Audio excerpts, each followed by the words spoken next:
There's a big debate tonight in the Republican Party. We're going to talk to our very Greg Swenson from Republicans Abroad. Greg, who's fighting who tonight? Morning.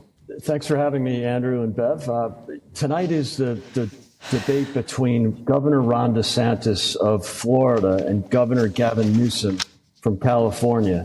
And it's interesting because neither one are the candidates or leading candidates for the nomination, but by many it's viewed as, the future of the two major parties in America.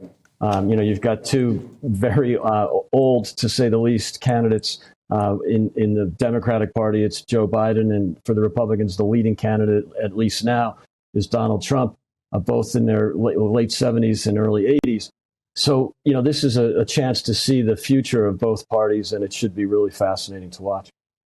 What's Gavin Newsom like, Greg? What can we kind of associate him with? Well, he's a very personable, very gifted politician. But what we can associate him with is the absolute failure of his policies in California, and contrasting with the very successful policies and successful outcomes for Governor DeSantis in Florida. And it's not just, one or two issues like with lockdowns, the fact that California locked down aggressively, similar to the UK, whereas Florida really stayed open and free, much like Sweden. So, that was just one issue. But if you look at the economy, population growth, job growth, unemployment levels, you name it, just about every metric, Florida is clearly outpacing California. Greg, we've got you, I must ask you about Henry Kissinger. He's died at 100, a long life, well-lived Nobel Prize winner. How significant a figure was he in foreign policy in the United States?